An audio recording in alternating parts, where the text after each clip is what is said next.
Hi viewers, welcome to my channel Vijaya tech and craft works. ఈ వీడియోలో curry పొడి అన్ని కూరల్లోకి వేసుకోవడానికి, ముద్దకూరలు వేపుల్లోకి వేసుకోవడానికి కర్రీ పొడి ప్రిపరేషన్. మీరు కావాల్సిన ఐటమ్స్, కర్రీ పొడికి కావాల్సిన ఐటమ్స్: మినపప్పు, 4 రకాల పప్పులు కావాలి. మినపప్పు, పెసరపప్పు, కందిపప్పు,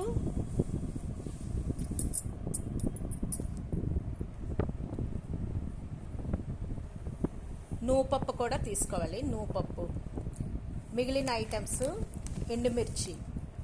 ఎండుమిరపకాయలు, పొడికి కావాల్సిన తగినంత కారంకి ఎండుమిరపకాయలు, తగినంత ఉప్పు, సాల్ట్ తీసుకోవాలి. సాల్ట్,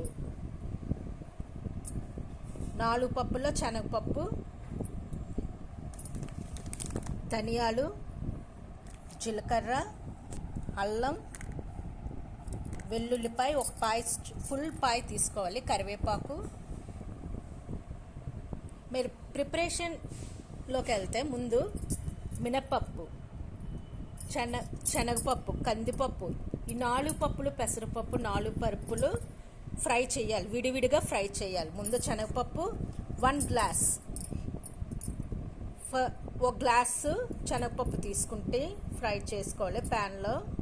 శనగపప్పు 1 గ్లాస్ అయితే మినపప్పు 1/2 కేజీ,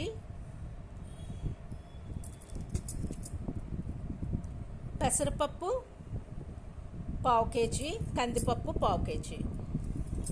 ఈ 4 పప్పులు ఈ గ్లాస్ మెజర్మెంట్లో ఇది 1 ఫుల్ తీసుకోవాలి. శనగపప్పు 1 ఫుల్,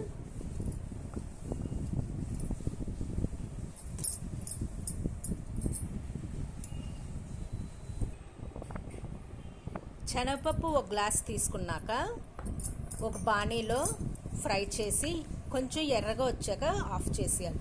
తర్వాత పెసరపప్పు 1/2 గ్లాస్, ఈ గ్లాస్తో 1/2 గ్లాస్ తీసి ఫ్రై చేయాలి. తర్వాత అది వేరే చేసి కందిపప్పు 1/2 గ్లాసు తీసుకోవాలి, అది ఫ్రై చేయాలి. మినపప్పు 1/4 ఈ గ్లాస్లో 1/4 మెజర్మెంట్లో మినపప్పు ఫ్రై చేయాలి. ఈ 4 పప్పులు ఫ్రై చేశాక ధనియాలు విడిగా 1/4 గ్లాసు ధనియాలు ఫ్రై చేయాలి. ఫ్రై చేశాక పక్కన పెట్టుకొని జీలకర్ర, అల్లం, వెల్లుల్లి ఇవి పాయలు విడదీసి ఫ్రై చేయాలి. అల్లం ఒకసారి శుభ్రం చేసుకుని తుడుచుకొని ఫ్రై చేసుకోవాలి. జీలకర్ర కూడా ఫ్రై చేయాలి. కరివేపాకు శుభ్రం పరుచుకొని ఇది ఫ్రై చేయాలి. ఎండుమిరపకాయలు, ఉప్పు, తగినంత కారం, ఉప్పు వేసుకోవాలి.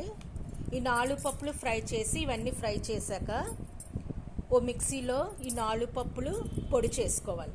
పొడి చేసుకుని తగినంత ఉప్పు, ఎండుమిరపకాయలు కూడా వేపుకొని ఎండుమిరపకాయలు, ధనియాలు వేపుకొని ధనియాలు యాడ్ చేయాలి. జీలకర్ర, అల్లం, వెల్లుల్లి, కరివేపాకు వేసి ఫ్రై చేసుకుని మిక్సీ చేశాక పొడి రెడీ అవుతుంది.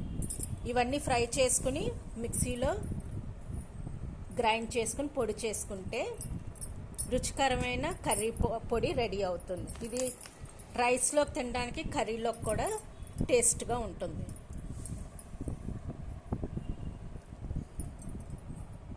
Okay viewers, if you like this video, please subscribe to my channel. Thanks for watching this video.